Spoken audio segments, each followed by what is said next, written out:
sou a professora Rafaela Lima e o nosso tema é DNA. Quem nunca ouviu falar de DNA, teste de DNA? Olha, fulano tem um problema no DNA. Mas o que é, afinal, o DNA, a famosa molécula da vida? Esse nome, DNA, ele da forma que está do inglês, né? Ele é o ácido desoxirribonucleico. Você fala, que nome é esse? Pois é, você vai entender. Ácido desoxirribonucleico. Se fosse em português, em alguns livros você vai encontrar escrito ADN, pegando aí essa sigla no português. Mas DNA, ADN em português está valendo. DNA ficou do inglês, né? O ácido desoxirribonucleico é uma molécula. Então, nós temos aí algumas dessas moléculas no nosso corpo. E qual a missão delas? Elas contêm ali as informações que vão dar origem às nossas características, que chamamos de instruções genéticas, ou seja, as características genéticas que cada um de nós tem, que vai manifestar nas características externas e internas. E essas características, das informações genéticas, elas, é claro, propiciam o nosso desenvolvimento, as características que a gente tem, e não só de nós, humanos, de animais, de plantas, mas até de vírus, tá? Tem vírus que o material genético dele é DNA. Uma planta tem DNA, todos os seres vivos têm DNA, que contém ali as suas informações. E, claro, essas características, elas podem ser passadas adiante aos nossos descendentes, as chamadas características hereditárias. Então, ali o seu filhotinho de cachorro vai passar informações do DNA dele para o seu filhotinho, ali quando ele crescer, tiver o seu filhote.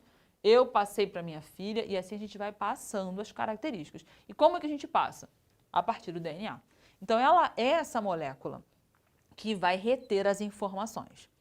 A característica dela, e quando a gente imagina aí um DNA, é bem famosa essa imagem, que é essa imagem em dupla hélice. Levou-se aí um bom tempo para que se chegasse a esse resultado de como é esse DNA, assim com esse formato que parece assim uma escada ali em espiral, e a gente vai entender melhor como funciona essa estrutura. Vamos falar um pouquinho sobre as características do DNA. A gente fala que ela é uma molécula dupla, então sempre ela é constituída como uma molécula dupla, porque repara que eu tenho aqui uma estrutura e uma outra estrutura que você vai ver qual é a constituição, fazendo com que ela tenha então sempre uma duplicidade. Então, uma molécula dupla formada justamente por essa dupla hélice. A estrutura dela é em hélice. As reações químicas que acontecem fazem com que haja então ligações que vão dando esse formato em dupla hélice, é uma característica do DNA. Uma característica importante também é a capacidade que ele tem de se autoduplicar, de fazer cópias dele mesmo.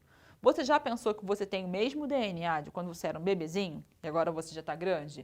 O que aconteceu? Multiplicação celular. Quando você se corta, não vai regenerar? As células que voltam eram cópias fiéis das anteriores. Ou seja, eu tenho constantemente no meu corpo duplicação de DNA, que eu chamo também de replicação de DNA.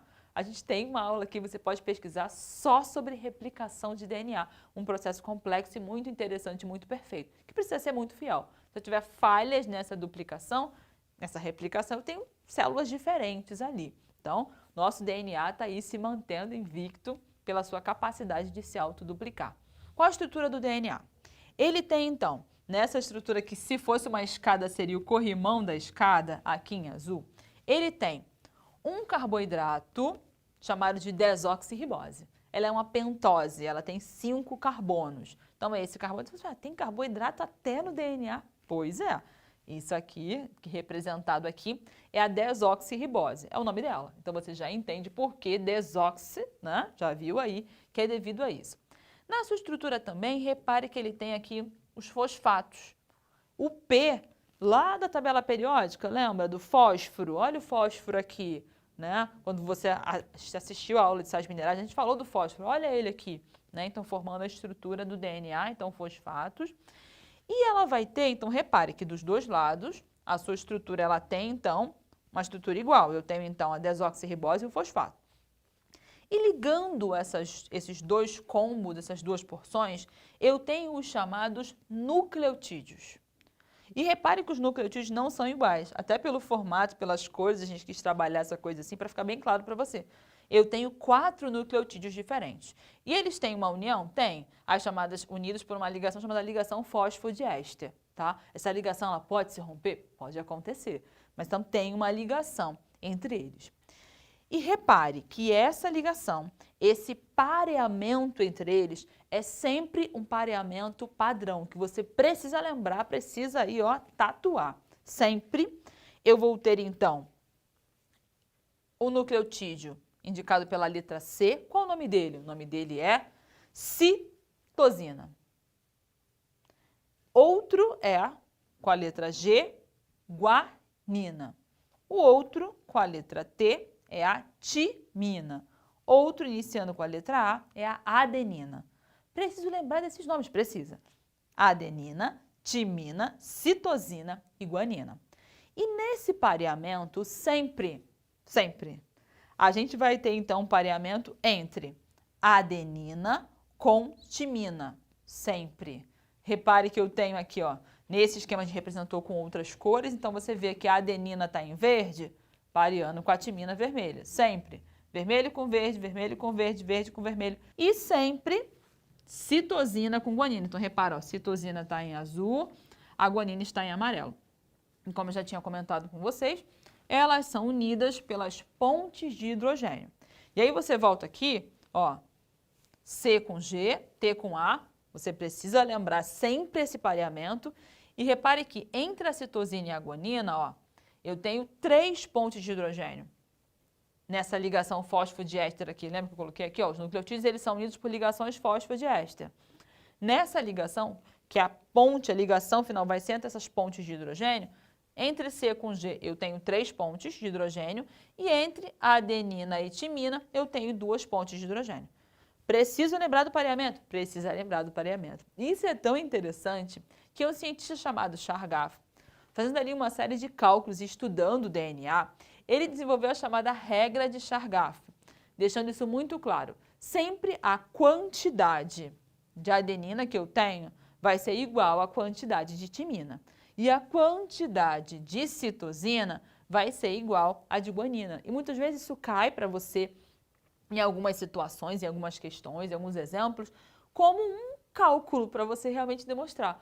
Olha, se eu tenho então 30 bases de timina, quanto que eu vou ter das outras? Você consegue fazer esse cálculo se baseando na regra de Chargaff. Se eu tenho 30 de timina, eu vou ter 30 de adenina. Tá? Então, quando você vê Chargaff, você vai lembrar que ele está aí frisando e permitindo aí que a gente calcule, sim, a proporção entre as bases nitrogenadas.